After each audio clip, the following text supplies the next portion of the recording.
Hello everyone, we are back again. It's Monday, it's 6:30 p.m. EST, and we are here on the live stream on Near Levie's YouTube channel.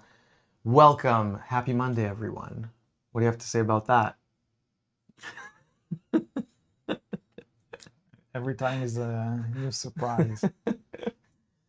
Well, yeah, so say hello in the chat and we'll reply.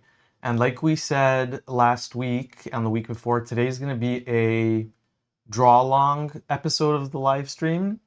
You can draw along with Near or create a character from one of the books or anything else that you might like to draw. It doesn't have to be related to the channel.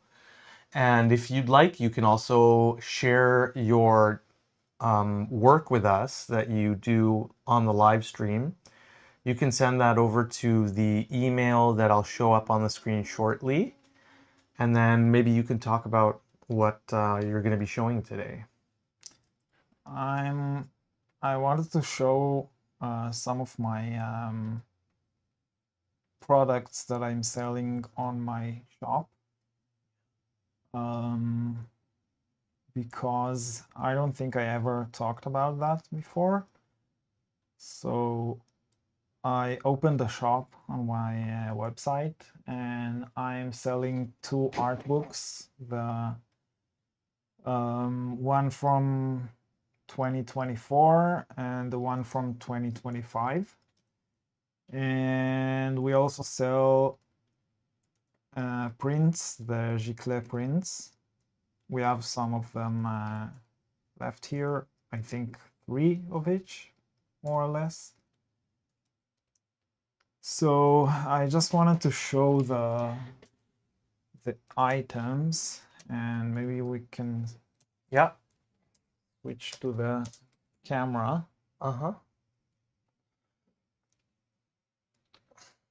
So the first thing is this cool baseball cap.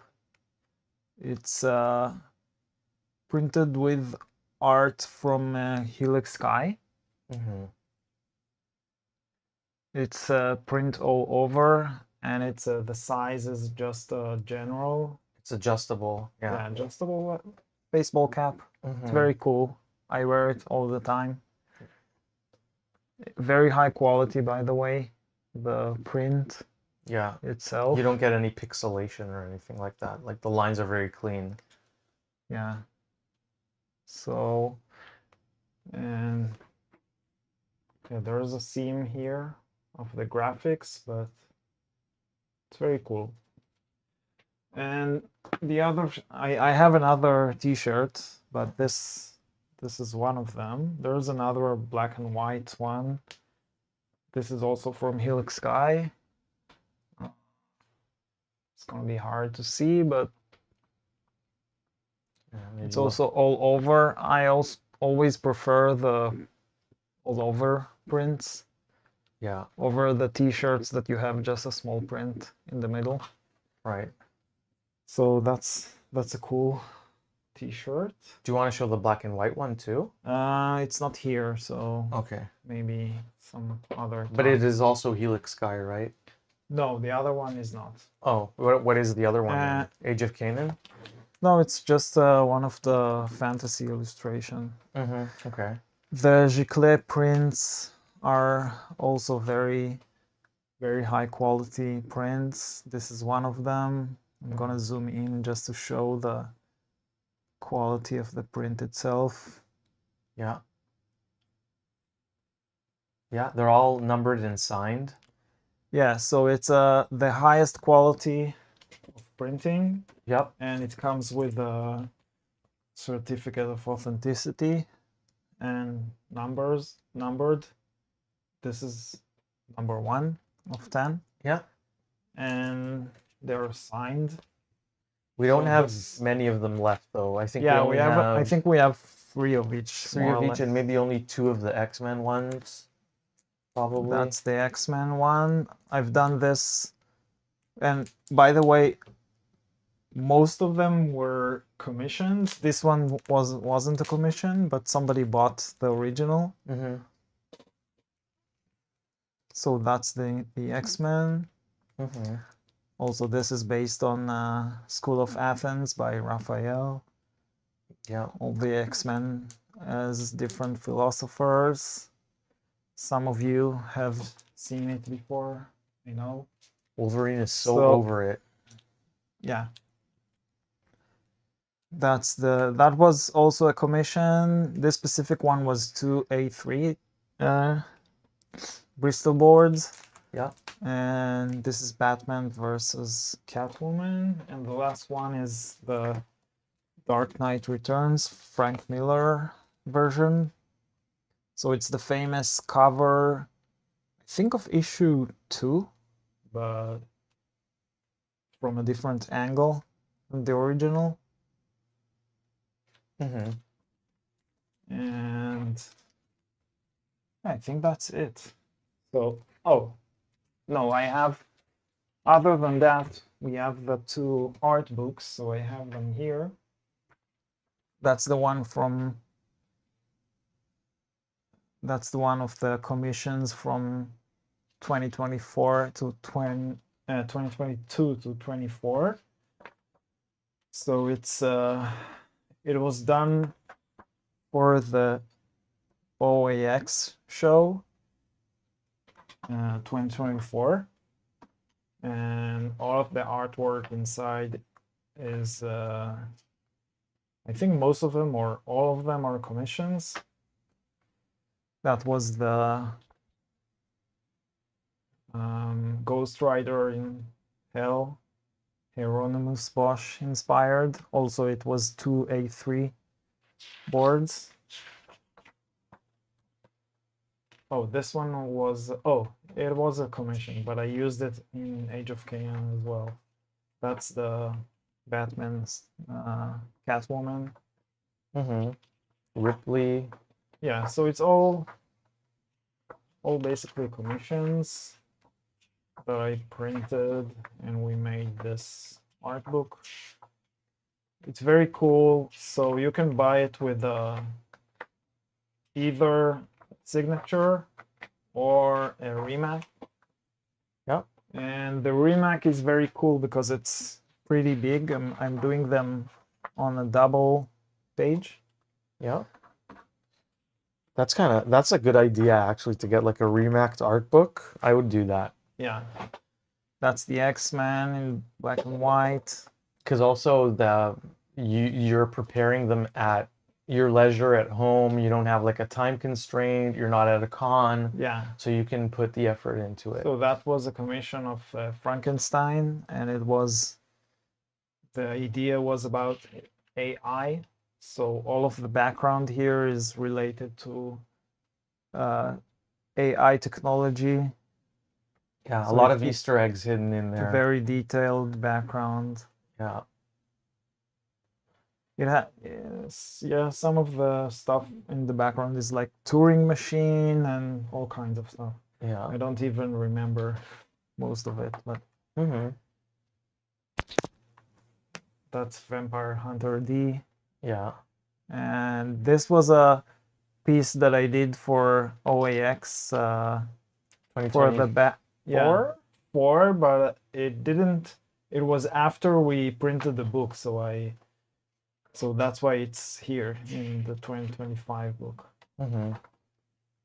Oh yeah, this is a really cool commission. The cover of Absolute Superman. That's the bone. I've done it to the auction at Baltimore. Yeah. Another commission. I think I got this at OAX. It was Apollo, the god. That's such a cool request for a commission. Yeah. Yeah, I like these. I think this one I've done on the live stream on. Yeah, I remember it was on the live stream. At least some of it. Yeah. Another commission. This is also cool. Snoopy and Woodstock. Uh-huh. So I've done them like in more realistic style. And this is just a bunch of mystery sketches that I pasted together. Uh-huh. That was in Baltimore. Yeah, I love that one. It's so good. I did it during the show itself. Is the swamp thing not in the art book that you did? Swamp Thing? I don't think I've it's done a in few of them, but there's the... Which one do you mean? This? the one where, well, yeah, that's my, can you show it higher a little bit? Because the camera couldn't see it. That's one of my favorite pieces that you've done of all time. So that was... Really? Yeah. It's a small one. It's very small. I It's just like... love that piece. I think so it's good. smaller than A4, maybe. I think it's one of your best It was a mystery sketch. pieces. It Yeah. wasn't even a commission. So speaking of commission, I have a commission today. Yay! Oh yeah, I wanted to show the email for anyone interested in sending us your sketches from the draw along today, or your drawings or ink or painting or whatever it is that you might do along with us for the hour and a half of the live stream. This is the email that you can send in your photos or scans to ddov.info@gmail.com, and then you can write if you'd like us to share it on the next live stream or not. You could just send it to us for us to see, or for the audience to see as well, whatever you prefer. And yeah, so what commission is this? What was your prompt? So they gave me a bunch of options of a cover recreation. Yeah. And I chose this cover of Batman versus Superman. You can... Oh, I'm gonna show it. Yeah. So it's a recreation of this cover. Yeah. The angles are a bit different, as you can tell. Yeah, I'm just trying to do it more dynamic and interesting, and maybe a bit more modern. You place the camera in a different angle, as they say. Yes. Fisheye lens too. And also made it my style. Mm-hmm. But I was thinking about maybe, because I usually try to make a reference for something or do a tribute to classical art or something like that, but it was too much for this because it's already a reference for something. So I thought that as you don't need more than that. But I'm not sure. I think it's John Romita. Can you do a reverse Google search for the... I can try it. Original? Yeah. Let's try. I'm pretty sure it's Romita, but not 100% certain.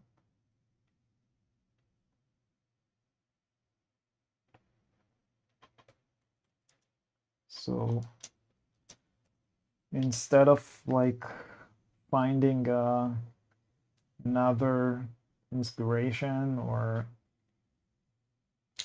It says the primary cover pencils were drawn by Ross Andru with inks by Giordano.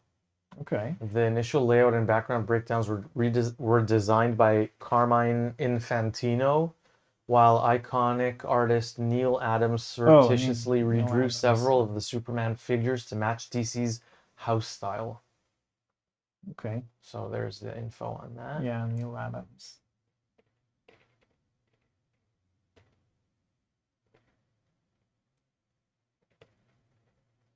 Neal Adams was the guy that Frank Miller was married to.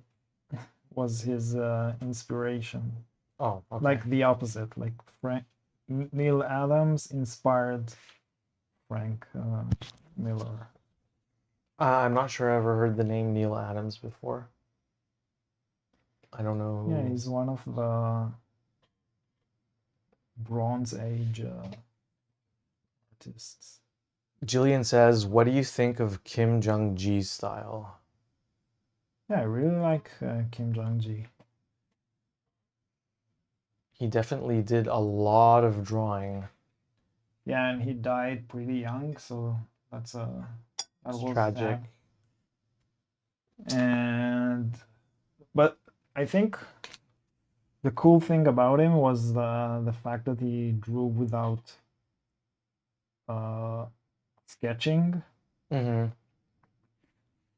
But I guess when you do that, you're more confined to specific things that you can do. And it's very hard to make comics without sketching. Mm. Because if you see his art, it's mostly free, like free, Association. not what I meant. I meant like free design, free layout. Mm-hmm. So it's very, like very flowy, a lot of figures. But if you want to plan like a comic page, it's very hard to do that like that. It's almost impossible Yeah. because it's not design. It's more like drawing. And when you work on a comic page, you need to Communicate very specific things. yeah, and also it's a design process more Mm-hmm. than a drawing process. Yeah, it's more like he was really good at creating very complex sketchbook images, I'd say. Yeah, Free association, free um, composition, yeah, all of that. So yeah, his I mean ability was amazing. There's very few people who can yeah. draw So, the way that he but if could. you can do that, it's gonna be easy for you to draw with the sketch Of to course, do yeah, design because work. then he has the scaffolding in Yeah, place too. So and he started with sketching, but yeah, I think I heard him once say that he got bored with doing the same thing twice, right. and he just learned how to do it without the sketch. So did he? I kind of recall him not even planning the perspective grid No, he was doing it in his in mind's his mind. eye, Yeah, like yeah, having a without any yeah, I lines. guess like So also his work kind of lends itself to the way that he splits the image apart into different characters and backdrops and concepts. It kind of um, is more lenient towards if you want to fake out the perspective. Characters are all in different poses too and overlapping each other. So even if you were to make a quote unquote mistake, it would still read well yeah, overall. yeah. But the style of the drawings themselves, I like his style. Style Yeah, was very cool. kind of It grungy, wasn't, yeah, it wasn't really manga. It was more, I like guess, anime. more. I think it was Korean. Yeah. So, but it was more. It looked even more like American comics. It was something in between manga and Western I think comics. he had his own thing kind of going on. Yeah, yeah. And he also inspired a lot of Which is young artists. the best thing to have your own. The only thing I can say that without having actually met them or anything like that, I can say that it seemed like he would draw nonstop. Like every waking hour, he'd Oh be yeah, drawing, yeah. which I think is a bit too much. That's the way to get better Yes, I artist. mean, That's the only way. yeah, but then if you do that years on end, you end up with no life and not remembering how to have one. which is we are human beings, or at least partially human, most of us. So I'd say that, like, at the end of the day, you need to do other things. Um, it seemed like he was pushing himself too hard on the documentaries that I'd seen. It's okay to, pour a lot of effort into something and practice a lot, but I don't know that you should do the same thing every single waking hour that you have. It kind of grinds you down, doesn't leave much room for anything else. I don't know his actual routine or schedule, but It's just I what know it he it's drew a lot. just what it So seemed like from the yeah, documentaries. It seemed like every single moment he would be drawing. I heard something interesting in a podcast. Somebody gave an example of a study of I don't know if it's true or not, but he said there was a study that a teacher, I think it was in pottery school or something like that. So he gave his students an assignment, and he divided the class to two teams, Hmm. and one of the teams was tasked on making one perfect ceramic bowl it was.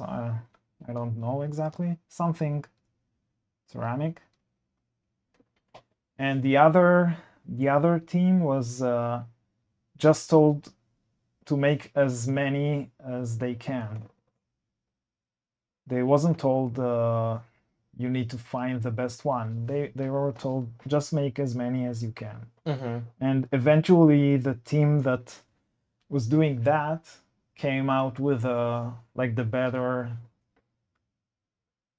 winning design for the whatever that was. I don't remember. It was something ceramics.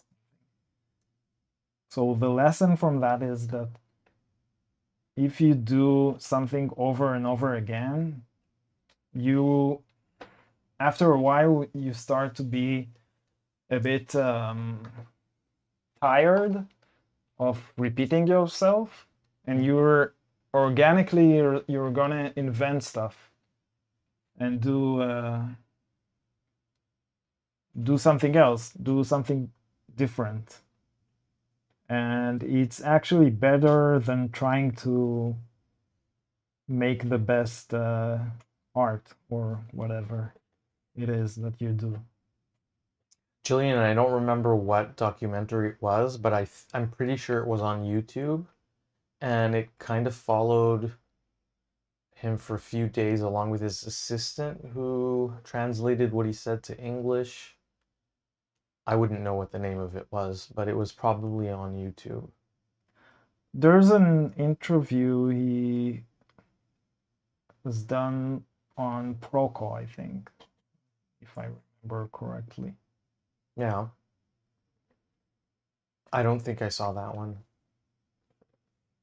Because he has a lot of videos on YouTube. Yeah. They film all the time.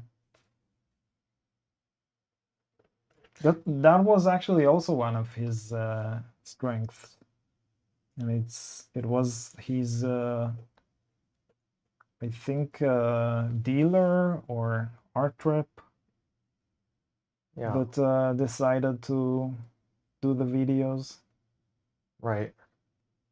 and like document everything. I'm pretty sure that if you go on his channel on YouTube, you're gonna find a lot of yeah, because like Nir said, they at some point decided to just film constantly for a certain period of time at least. Yeah.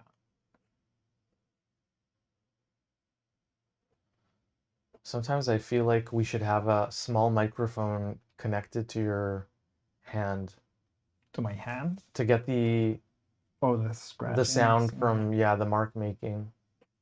Is it possible to hear it like this or not? I can hear it. I don't know if your microphone is picking it up. Pretty close to that, but maybe I don't know if the AI maybe is blocking it. Well, let us know, whoever's watching online now. Are you able to hear some of the mark making that Near is creating?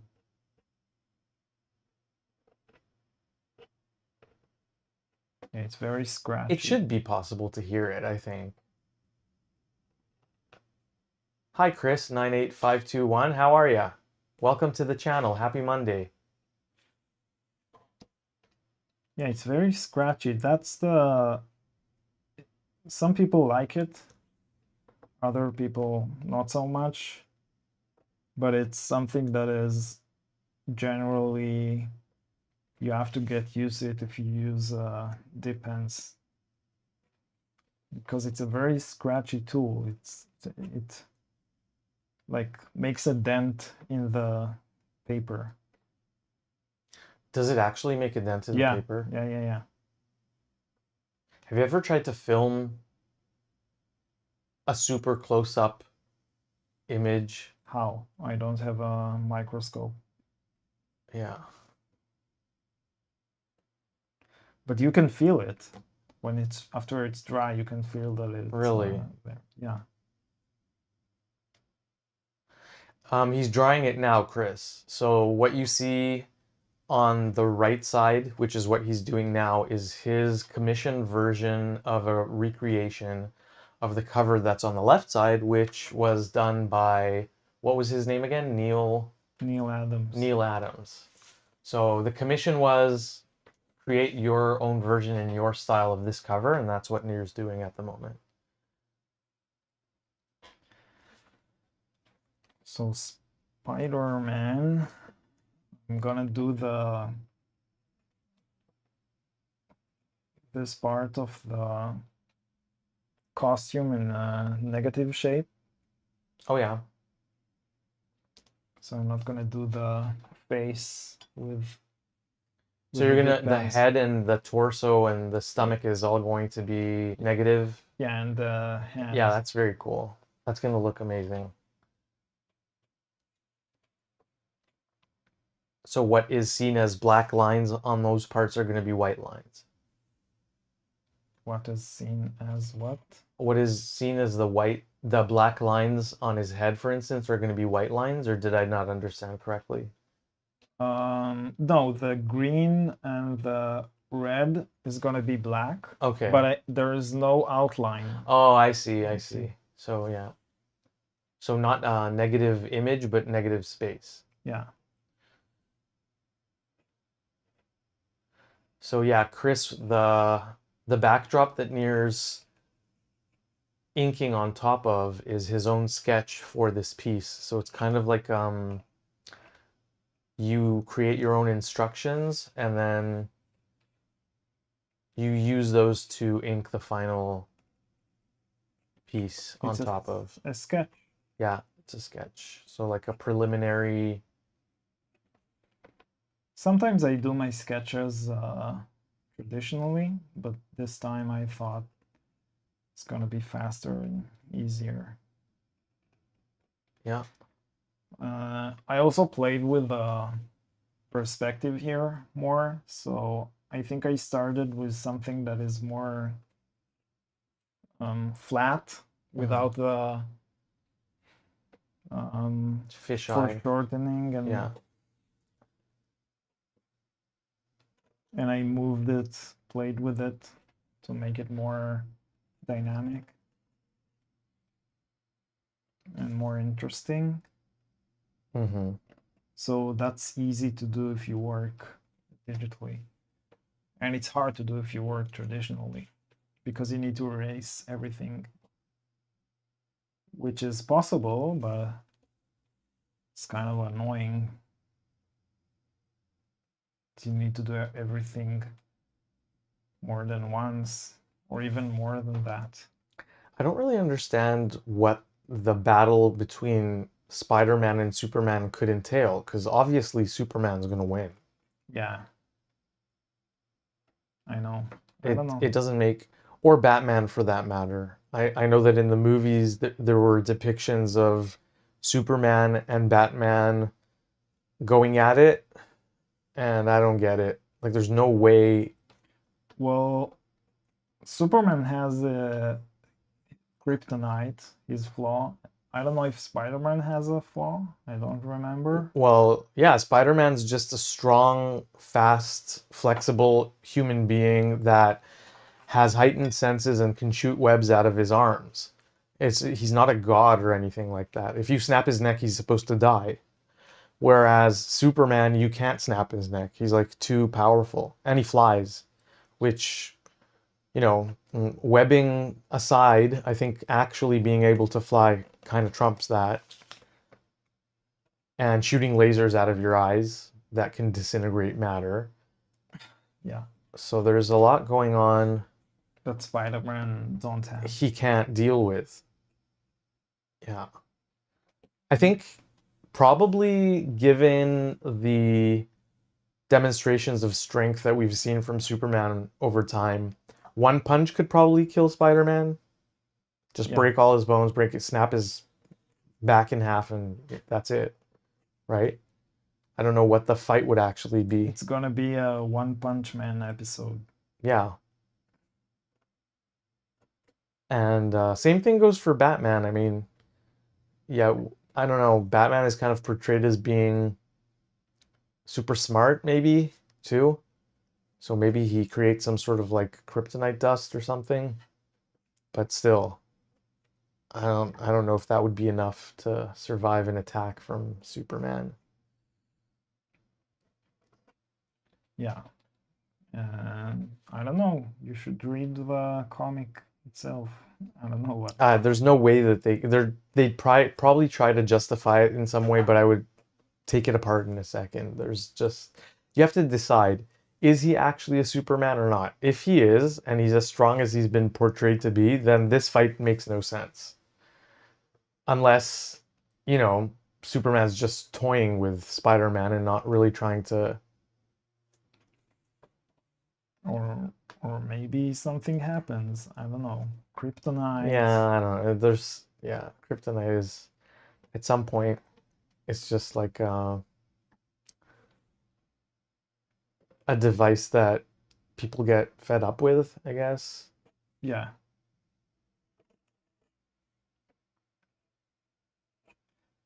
But I don't know if many of the other superheroes do they have the flaw like Superman has? Yeah, I think they all have some sort of flaw. Maybe aside from Captain Marvel, her flaw seems to be that she's really busy. Oh yeah. Um, I think it's also the Superman thing when they don't have a when something happen and you know that Superman can solve it in a second, they say that is he's busy or something, he's doing something really, else. I find that Superman kind of feels like he has too much time on his hands to me. Really? Yeah, he's always there. He's like constantly everywhere, trying to fix every small problem. Not in other DC stories, like not in, I don't know, Green Lantern. Yeah, He's not there all the I time. guess they sort of like give the other DC heroes more minor issues to Yeah, but deal with. sometimes they want to do something that is not minor, so Mm. they have to find a An excuse of excuse for Superman. it's, oh yeah, Superman's out with Captain Marvel somewhere. The Yeah, crossover, they're busy together yeah. at some intergalactic pub or something. So now that I finished the lines, I'm gonna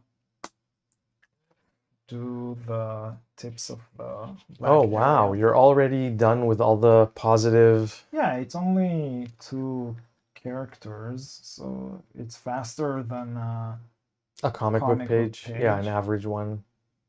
Yeah, but the details are gonna take more time. Yeah, all of the lines on Spider-Man's costume. Yeah. there's a lot of black areas, and that's always time consuming.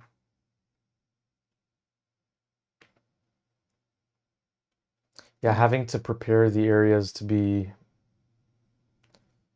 blacked out. And also the city in the background, that's also gonna be. Which you've kept very kind of loose in the sketch. Oh yeah, because I do it mostly without. I don't need a sketch for architecture. It's in my head. Yeah. It's all in my head somehow. Well, you are an architect, so, and you designed buildings for a very long time. So Yeah, that's probably part of but it. it is. And also, almost every single book of your original work that you create contains a lot of architecture. And is related to art. Yeah, right. So, Including my segue, yeah, my new limited series with Panic and Rocket Ship called Razor Gray. right. It's not out yet. No, but you can order it through your local comic book shop. Mm-hmm. Yeah, just ask them for Razor Gray, published by Panic and Rocket Ship. And you can say Near Levy's the author and creator, and they should be able to have that available for you. If you can't do it that way for some reason, you can order it online through, I guess, Panic's website or No, no, not yet. it's only from comic book stores now. Okay, but then will it only be available that way, or will it be like on Amazon or anything else? I don't know. You know what? I'm not sure. Probably Yeah, it's at some probably going to be point. available through But other a avenues. lot of the comic book shops are doing shipping, so Hmm. it makes sense to order it from a local shop because it's better. Yeah. But if you can't, a lot of them do shipping. So. And San Diego was just over yesterday. I didn't get the chance to talk with the guys from Panic, Hmm. You need to speak but up a little bit because I think it's too like I you're. know. Speak up. Yeah, I think you were like mumbling underneath. It wasn't strong enough. Okay. So I know they had a panel for at San Diego about their new books, and I need to ask them how it was, and we definitely are because there's a trailer, so I think they showed the trailer. That's what they told me they're gonna do. So we're gonna upload the trailer to YouTube Hmm. probably soon because the final order date is, I think, the end of next month. So it's gonna come out very soon. Yeah, it's taking a long time. Yeah. Yeah, I finished it, I think, a year ago. More probably. It feels like more time has gone by. Maybe. This Here is we are. about the time where I get something to drink.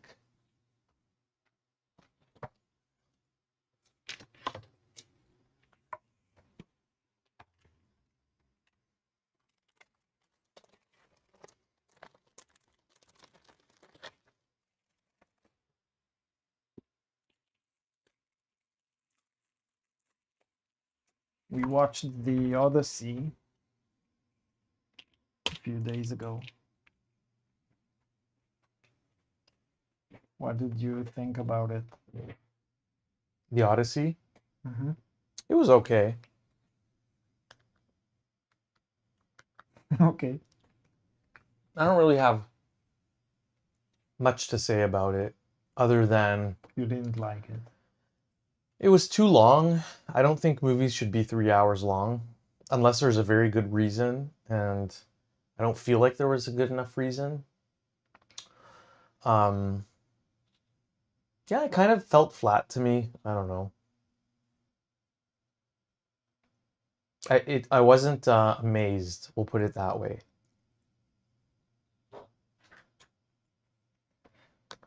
I really liked it. I like the interpretation of the story, like the meaning that he gave to the story, which is different than the original.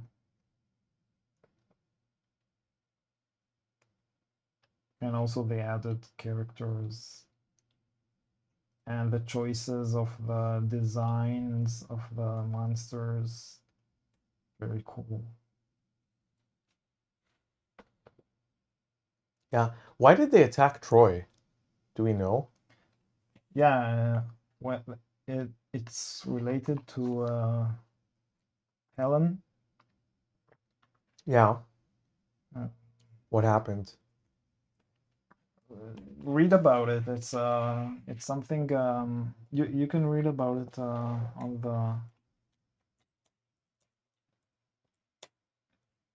the king of Troy married Helen. Yeah. The Greeks attacked Troy to retrieve Helen after Paris of Troy took her and to honor a binding oath. Yeah. Okay, so could they not have just like taken her back and left Troy alone? No, because they didn't want to give her back, I think. No, I mean like it feels like they ransacked the city and destroyed it completely. Yeah. That was part of what the conclusion of the movie was. It kind of feels like it wasn't really his fault that whatever it got out of hand when they infiltrated Troy, Well, and then he's like being punished for we something should that, say that there's spoilers well, yeah, in I the mean the story of the Odyssey is not a new story by any means, but yeah, I guess spoilers about the movie. Um, it feels like his point, Nolan's point, was that everything that happened to the main character, Odysseus, was kind of in retribution or a punishment for what he had done when overseeing the attack on Troy. But then it kind of also feels like it wasn't his fault the way that things happened in Troy after they managed to infiltrate. So what is he being punished for? He He's was the leader. he's an officer. They go to war. There was a princess was abducted or a queen or He whatever, was a king, not an officer. but also an officer of war, like a military persona. I don't know. It's not if they had Yeah, attacked Troy unprovoked, then maybe. it's funny how you like criticize a story that was written in the Bronze Age and say that Why is it that the it's older like that stories are, the more infallible they are? I don't think that's a thing. yeah, because Yeah. it's a different. It's not you can't No. judge the story with the same tools that we have today. It's Just watch me. yeah. I think being able to criticize art is very important. You shouldn't just say, "Oh, this is an old story. I'm just gonna not say anything that I think about it." Okay. I think it's kind of pointless. It's like in the Bible or like the Old Testament or something, there's the Job, is it? Where the devil and God kind of speak to each other, and the devil goes, "Let me torture him and I'll make him forsake you," right?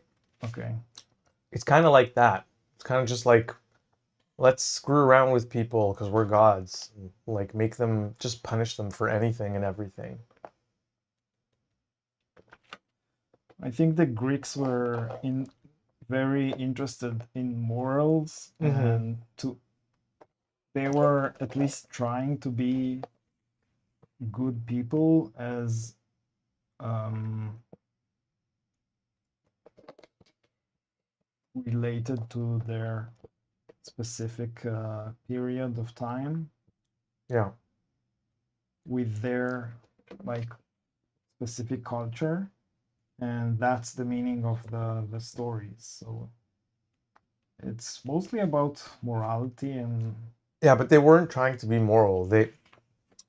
The rule of Zeus, I think they called it, the law of Zeus, was that you shouldn't behave badly towards someone because they might end up being a god and punish you yeah, for but it. So it's like it's not morality, it's just trying not to be punished. that's the way to communicate it to people, to make it simple. But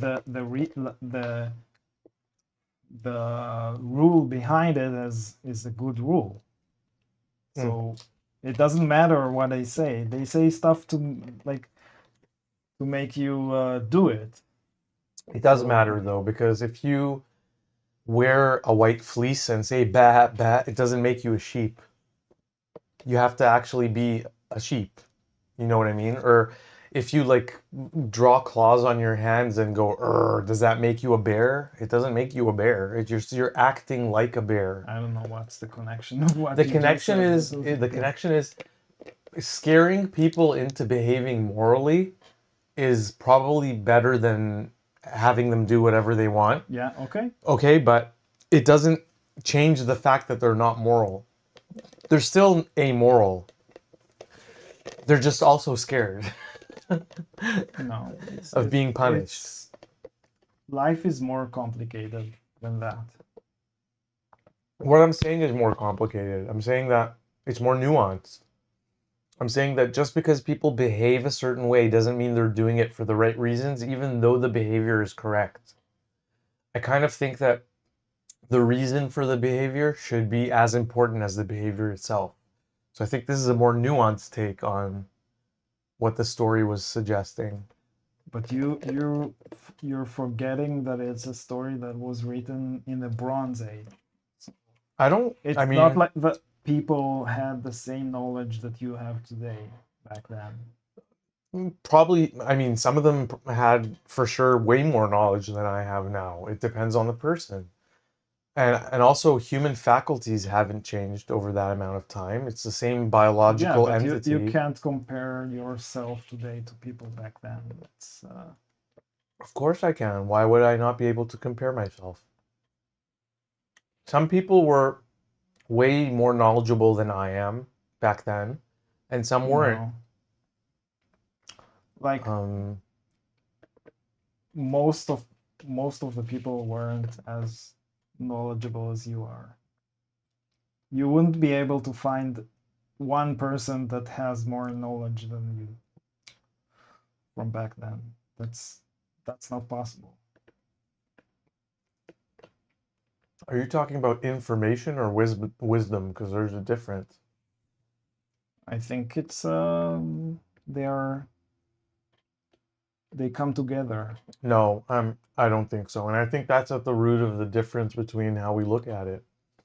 You can be extremely smart but not wise, and you can be wise and not have like a lot of memory of facts. They can be completely mutually exclusive things. Okay.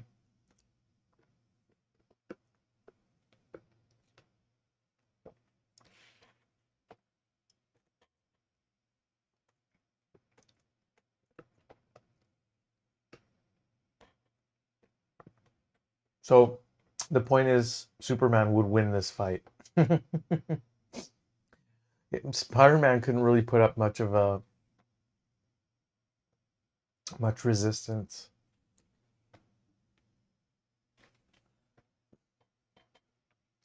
Unless he's a god Spider-Man from an alternate from the somewhere else in the Spider-Verse.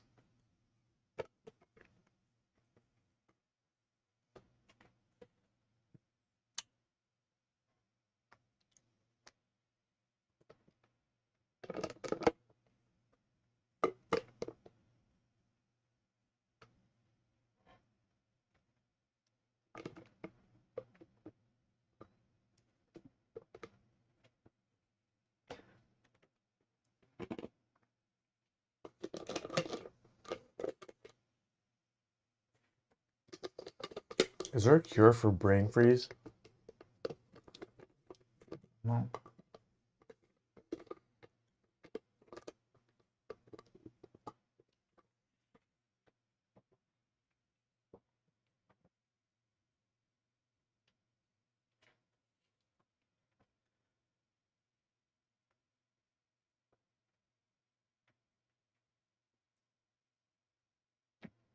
It is still one of the best stories ever written. Oh yeah, for sure. No, it's a very good story. I don't You just don't like it. No, it's not You that I just don't like think it. that it's not interesting because it was. I think the way that It's too old. That's not what I said. Okay. What? The story. I never said it was too old. What are you talking about? The story. The story. I never said it was too old. It is too old. What do you mean? Too old for what? I don't know, for a story. I have no idea what you're talking about. The only time I mentioned it being old was when I said I don't think that it being old means that you can't have an opinion about it. I don't think it's too old for anything. Not even for having an opinion about it.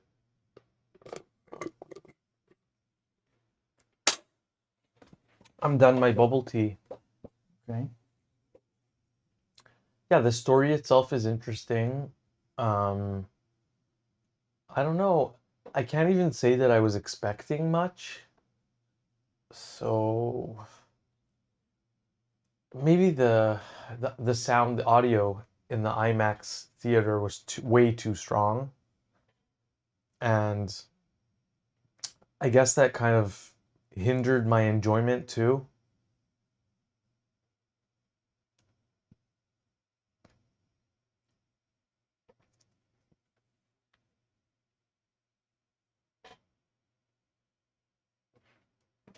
Did they ever make a movie about the flood? Like Noah's Ark? Yeah, of course. There's a Darren Aronofsky movie How was about it? the Was it flood. good? No. No. Yeah, I don't know. With There's something about these, like, especially about the Bible, making movies about, I guess they try to make everyone happy. Not necessarily. I think there's a lot of interesting stories in the Bible. Oh I think yeah. it's a great book. It's one of the best books. Mm-hmm. It's very interesting. There's a lot of action in it. Yeah. There's a lot of character They're development. superheroes, they're supervillains. It's one of the best stories. It's just that we are uh, tired of it, Yeah, and yeah. it's kind of what's happening now with Marvel. Even though they could make Moses a Marvel character. That could be cool. Like give him one of But those. that's the reason people are tired with it because they tell the same story over and over again. Yeah.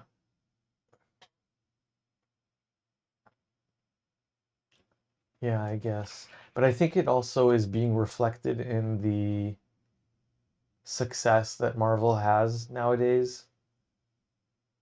I think What do you the mean?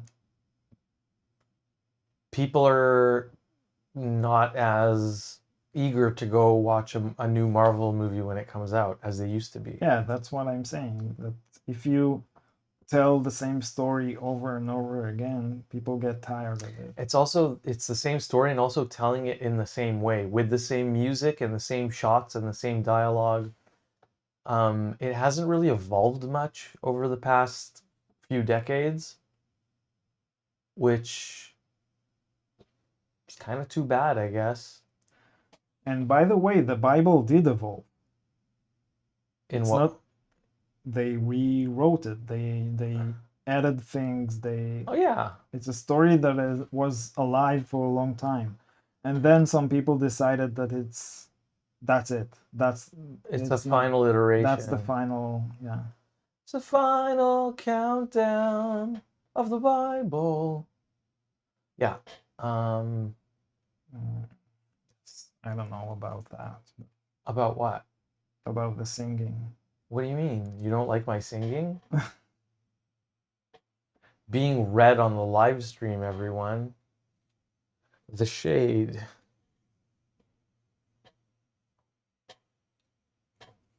Okay, I'm almost done with the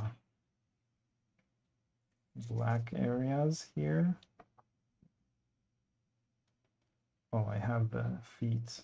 Forgot.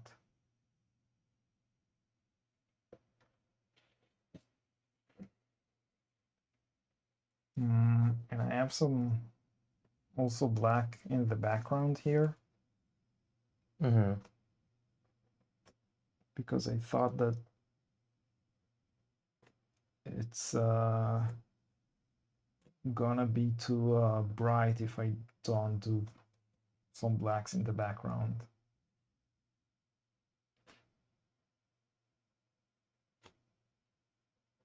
And also the original has black in the background. Yeah, true. More so on the kind of non-sun facing sides of the buildings. Yeah, it's mostly shading, and I do blacks differently. I don't think about shading at all. I mostly think about design, like composition and design. Yeah. So I look at the image after I've done the sketching, and I'm trying to see if it looks balanced enough, and like it needs to look stable. I don't know if it's the correct way to describe it. Stable. In what way?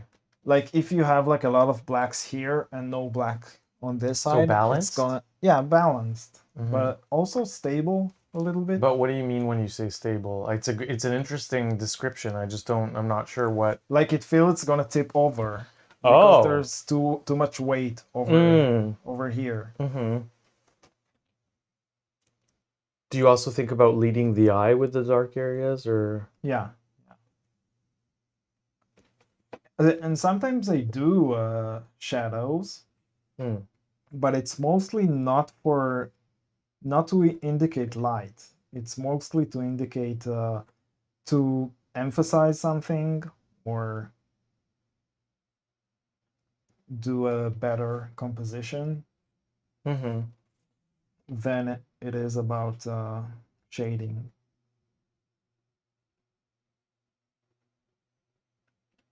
I really like this tool. It's one of the new ones I got recently. What is it? It's a Japanese brand. Is it just a Kokoiro? Zig is the company. What kind of a pen is it? It's a brush pen. Okay. With a felt tip. Okay. So it's very flexible. And it's a bit more rigid than brush that is made of different hair fibers. Yeah. But it's still a brush, so you can, if you press it harder, it's gonna produce wider lines.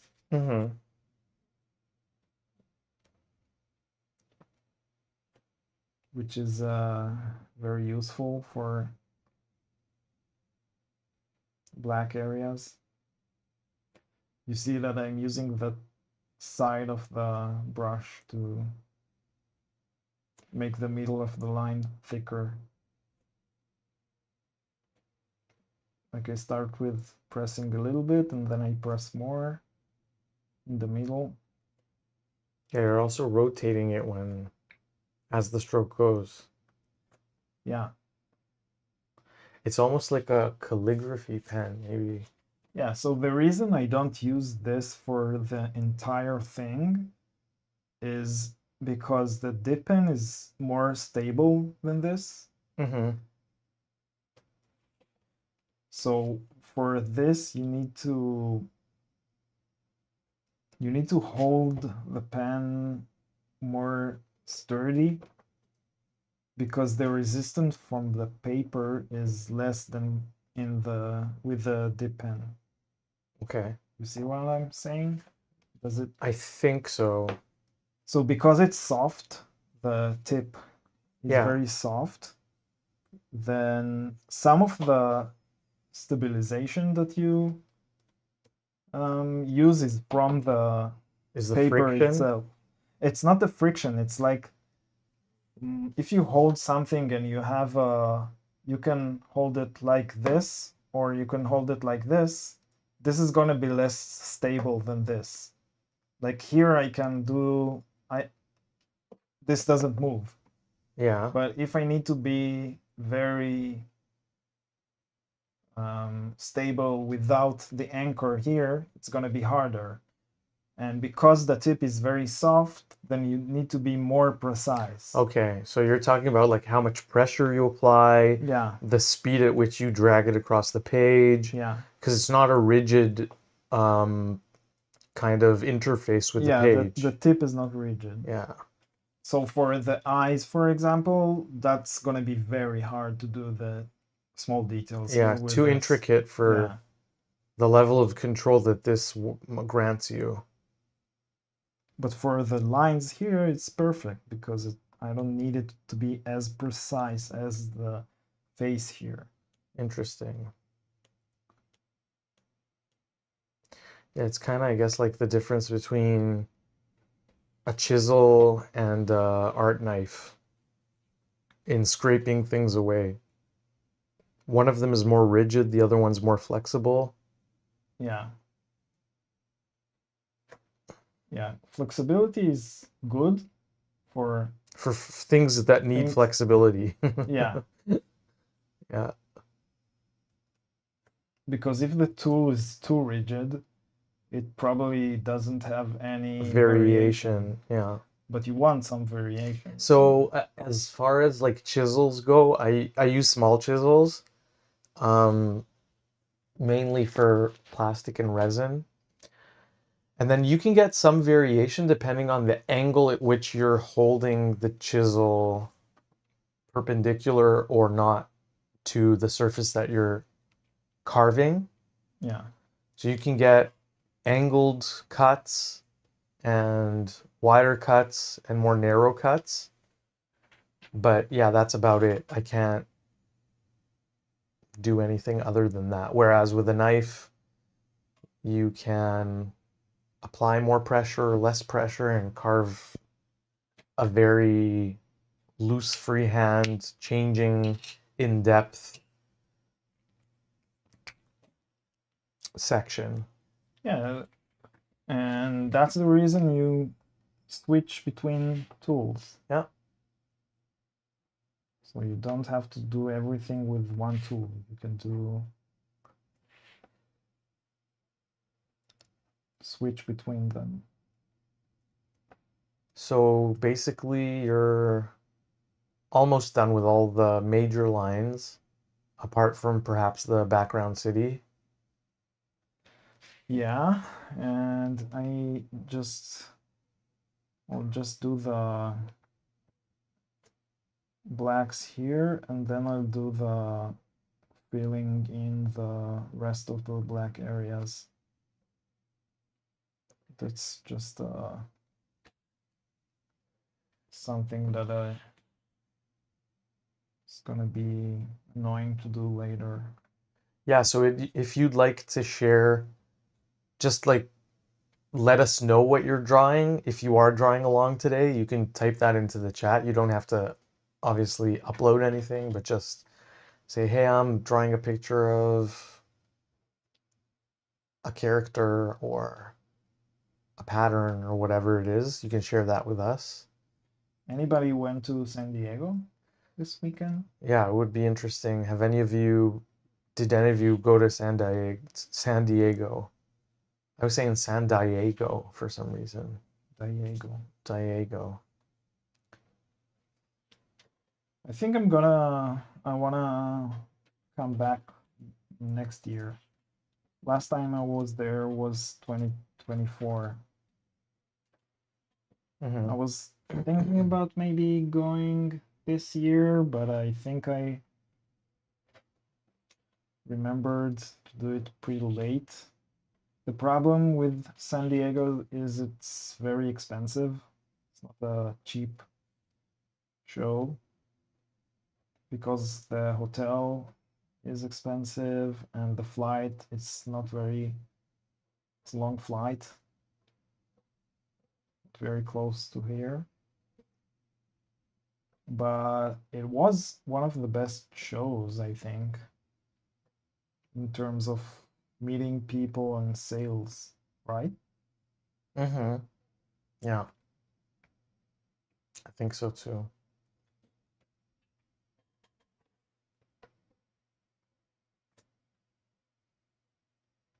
I heard some people say that it's very hard to get into Artist Alley there. Oh, And wait. if you, what? No, because Jamie says that he sent the Akira-inspired sketch card. So I'm going to take a look now and share that with you too. Jamie, I think next week I'm gonna do your commission. Oh, hear that, Jamie? Yeah, I got a email from Tatiana today, I think, or yesterday. I think you told me about it today, but you might have received it yesterday. Yeah. Very cool. I'm looking at the sketch card that you made. Here, this is Jamie's Akira sketch card. Very cool. Yeah. Very cool, I Jamie. like the graphic nature of the composition. Yeah, sketch cards are not easy. No, not easy. I'm gonna do. I don't like doing them, but I know that people like them a lot, especially recently. So I agreed to do some sketch cards because Tatiana is doing a sale for, or a limited sale for, I think X-Men. Is it? I think it's X-Men related sketch cards, or I think it's two sales, one for X-Men and one for Batman universe, I think. I don't know, but it's a bunch of sketches. But the good thing about it is that they realize that they can't give the same price for all the sketch cards. Right. Because some people put a lot of effort for them and other people are doing things that are more simple. So what are they going to do about that? I think they're gonna price it like specifically for the sketch card itself. I'm not So sure I don't about it. understand. So are you saying that they will let you know what the price is after it's done, or that you say how much you're willing to pay and then that kind of doesn't make Yeah, yeah, something sense like though, that. because then Why not? it's not much of a mystery No, it's anymore. not a mystery sketch. Oh, It's a okay. drop of. Okay. It's not the mystery Okay, sketch. okay, okay. Mystery sketch is something I else. see. They're just selling sketch cards. They're doing like a drop of exclusive X-Men or something like that. And I find it's not that it's hard drawing on a small scale. It is hard to make it look good when you blow it up to a monitor, like 100% size. I don't think there's any reason to blow it up to that But size, but they do but they that, do, yeah. and you can't really control it. No. Because I mean, what are they gonna do? It's so small that how are they going to how would Keep it small on the yeah, monitor. Keep it like, it's kind of weird though. I mean, I understand why they are enlarging it. I just wouldn't enlarge it by that much. That's the thing. That's the difference. It should be like, it shouldn't be more than the actual size. Yeah. If it's more than the actual size, it's starting to look weird.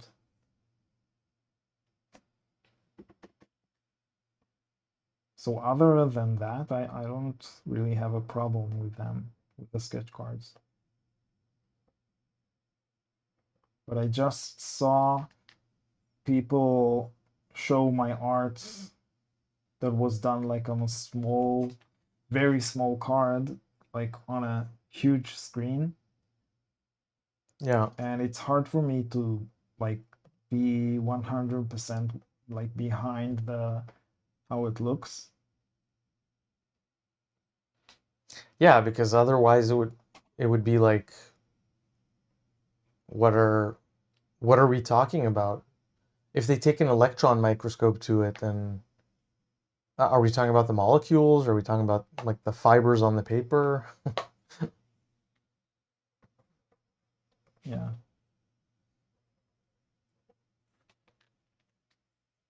I mean, it's okay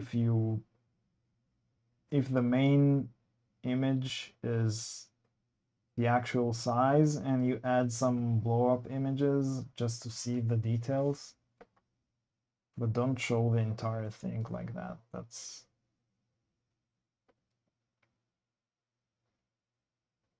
yeah, I even bought a magnifying glass to try and be more accurate, Mm-hmm. but just like I don't like doing that. It's like it takes you out of the process, like using a magnifying glass in the middle of a drawing session. That's weird. Why is it weird? I don't know. I don't like it. It takes too much away from the actual drawing. In what way? Because I mean, you're still doing the same thing. If you needed glasses, would putting glasses on take you out of No, the if you have experience? a glasses on your head all the time, then Yeah. it's different than stopping everything and using. I have it here. Yeah, I don't know. I don't see anything theoretically wrong with that. Can you see from A little bit. The light makes it hard to, it's like washing out the image underneath, and but now? no, the light Oh, coming light from the, from this. yeah.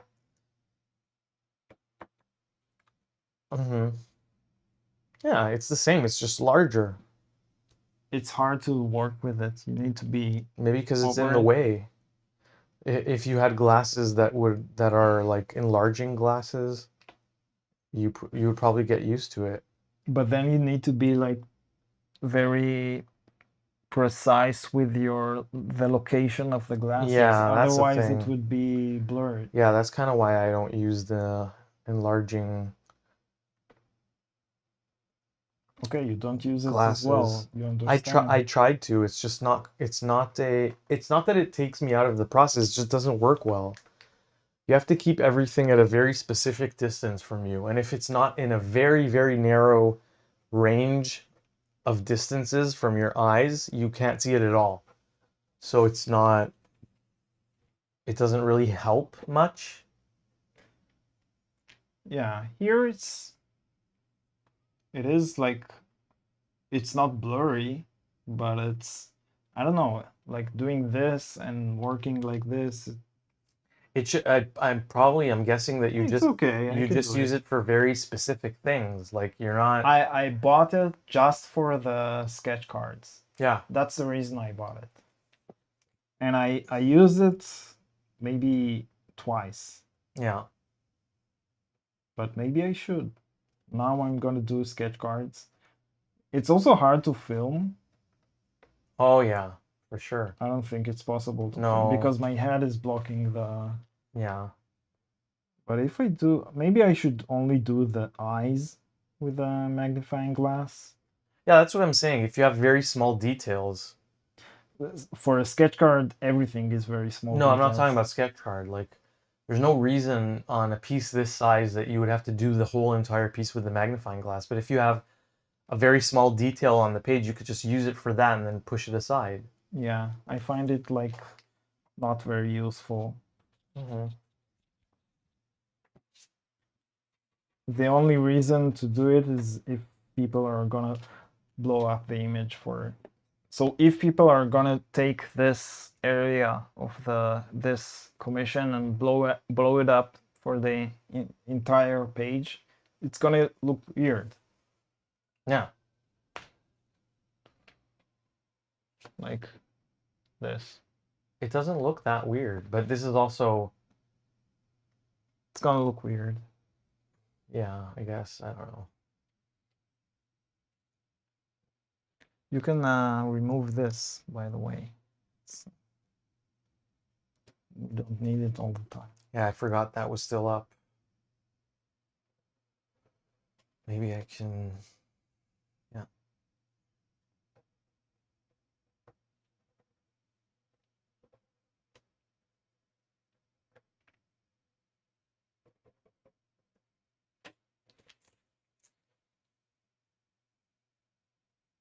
Okay.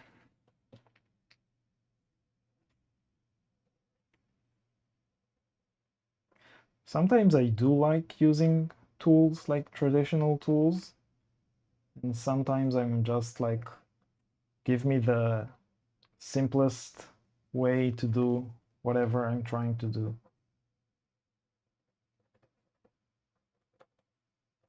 Like I'm using the Molotov a lot recently, but it's very annoying to refill it with ink. Yeah, why not just buy new ones then? It's expensive. That's the whole point, that you How refill. expensive can it be? I mean, or maybe there's one that's easier to refill, a different brand perhaps. There's only two brands that are good. Yeah. It's Posca and Molotov.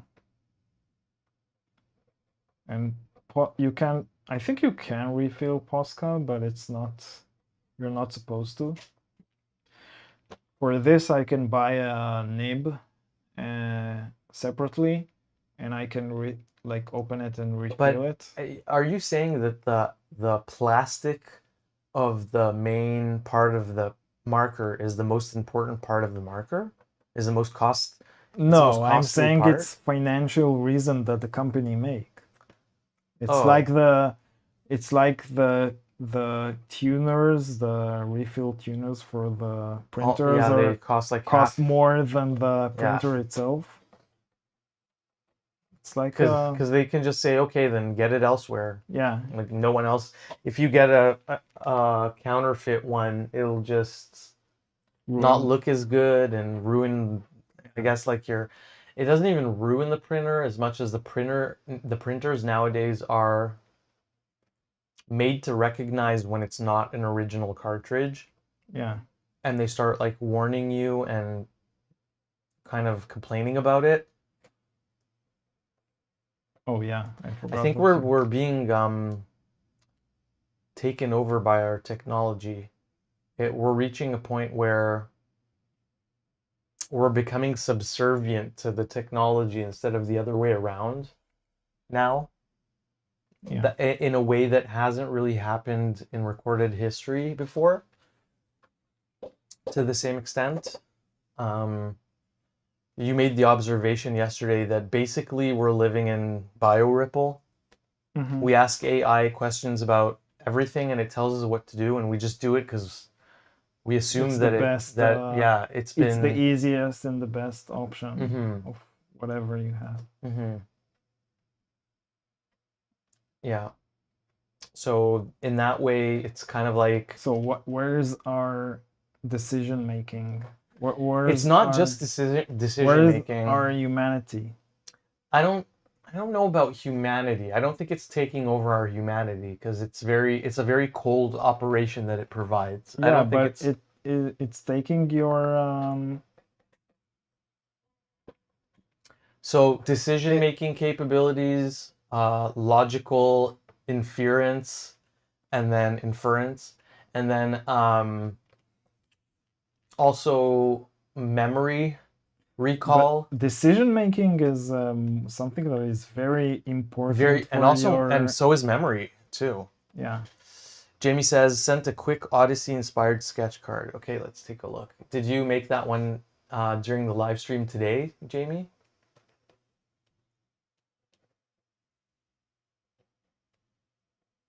Oh, cool.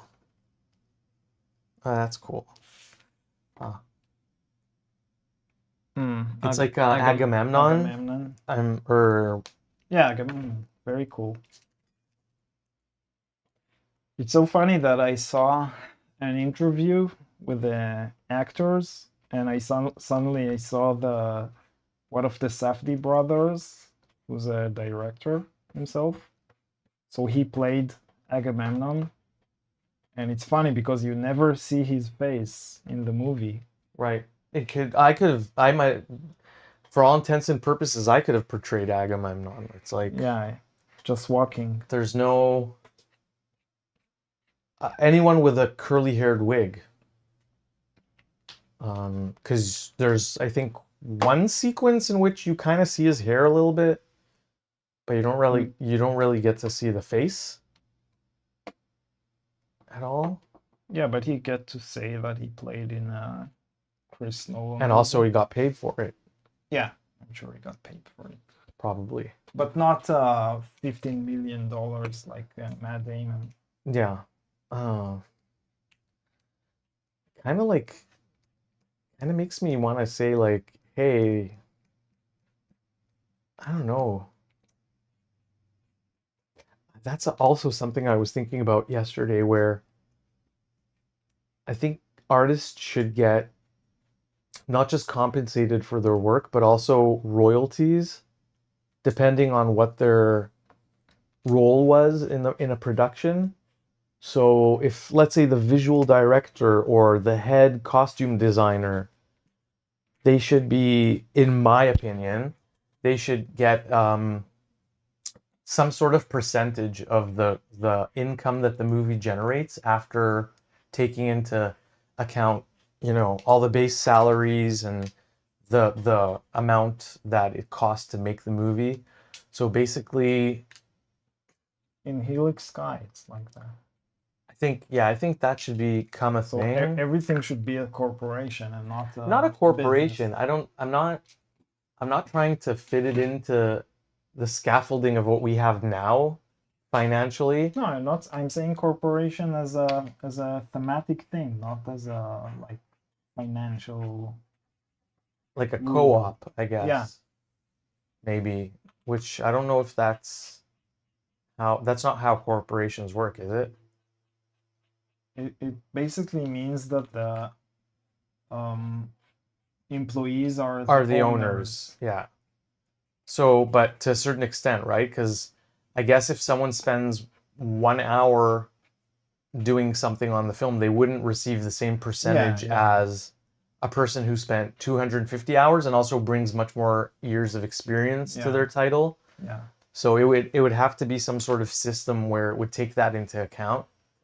But it could be really, I mean, also this is from like the net income produced by the movie after expenses were paid. So I don't see how that could be Yeah, a bad thing, because also the artists are going to like put way more of themselves into it knowing that they have skin in the race. Um, do you think Matt Damon would have allowed it. get more money if it was like that? Than more than $15 million? If he'd get more, Yeah, if it was, probably. Yeah, probably. yeah, I think so. maybe, yeah. Yeah. Even though 15 million is It's kind of pretty, enough. Yeah, I don't. it's pretty good.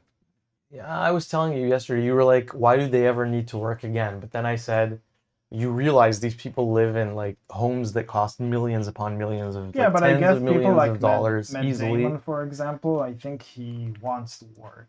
Uh, I don't know anything about him. I'm just saying actors on that level that make those kinds of salaries and get those paychecks, they have multiple homes that are multi-million dollar lots many times, and they probably purchase vehicles at exorbitant amounts as well, and send their kids to the best private schools, and have assistants that they pay, and makeup artists and their own team.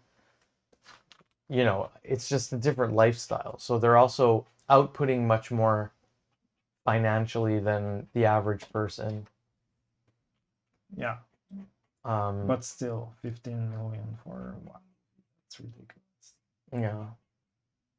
You see, they don't really think about it as being a lot of money, though.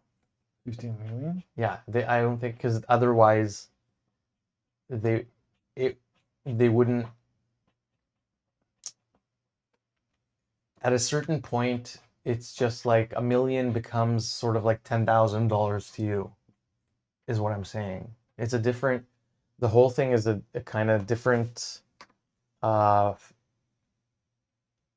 portion of the fractal. It's more zoomed out. They spend way more on things and they earn way more. So just add a 0 or 2 to everything, and basically it all balances out. Yeah, but they can spend less if they want. Not really, because society forces them to behave the way that someone in their position should behave in order to prove that they are the person that society wants them to be. It's like a self-fulfilling prophecy. Mm-hmm. The actor is a director as well. Yeah, true. And also the creative director, or like the art director, they have director in their name, right? And then Which the one? What? no, Jamie says that the actor is also a kind of director.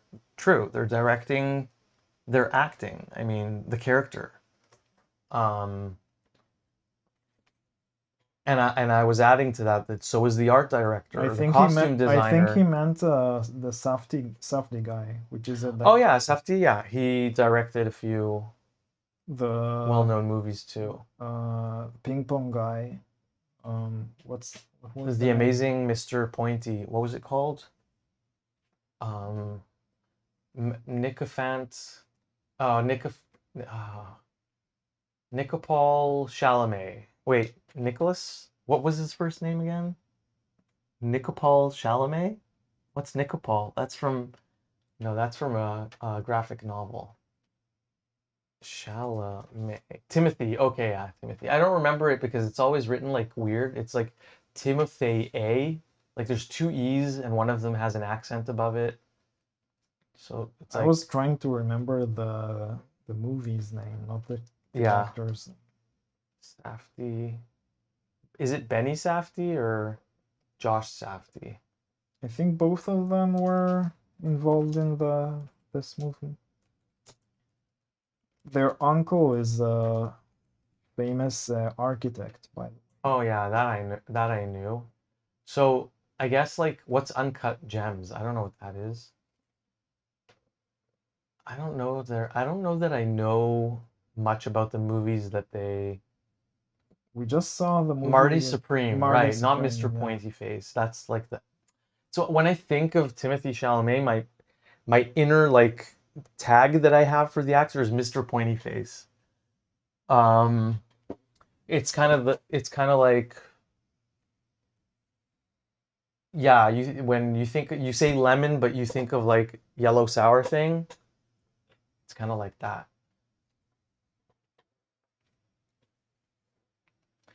Mr. Pointy Face. I don't know how all the Timothy Chalamet fans are gonna be angry with Oh, you now. they're entitled to their own opinions. It's okay. Just in the same way that I'm entitled to mine.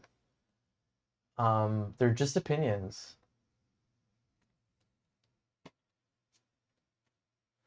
So this is the part of the live stream in which we zoom out and take a look at the inking done today. What's the time? It's past 8, a little bit past 8. And Jamie asks, "Are you going to see Spider-Man Brand New Day?" Uh, Maybe, I don't know. maybe. It's possible. I mean, we will watch it. If the question is at the movie theater, I don't know yet. Next month or 2 months from now, Yeah. they're doing TIFF here, Oh yeah. Toronto International Film Film Festival. festival. Yeah. So probably there are gonna be interesting movies, but I don't know which ones just yet. I was trying to find, but I didn't find a list or anything. So okay, so I think I have maybe 3 more hours with this commission. Yeah, you have um The the white lines on the black areas and the buildings in the backdrop and finishing the scaffolding on the right part yeah, of the image. the characters are almost done, except of the white over the blacks. Mm-hmm. And oh, I forgot here the black areas. And yeah, it's mostly the background. And once I do after I finish the background, which is gonna be more detailed, the characters are gonna pop more because they're gonna stay like this, like Mm-hmm. detail wise. Yeah. So it's gonna be more now. It's blending with the background too much. Mm-hmm. But once there will be more details here, Yeah, it'll it's be like gonna higher density in the backdrop and lower density in the foreground. yeah. So it's gonna look like the characters are more separated from the Mm-hmm. background. Yeah, very cool. Yeah, it has like um elliptic composition or circle almost. Yeah, spherical. Like there's a circle here with a motion that Yeah, to this spiral. yeah, it's very cool. It's like this in the original as Yeah, well. it's kind of giving yin yang too a little bit, like Yeah. the symbol. Mm-hmm. Yes. Enjoy your evening as well, and thank you for joining us today, everyone. If you want to, you can send in your drawings that you made during the live stream to the email ddov.info@gmail.com. And leave us a note if you'd like us to show those on the next live stream or not, or you just want us to take a look. And it was fun. It was a good Yeah. hour and a half. You Mm-hmm. got a lot of work done too. Yes.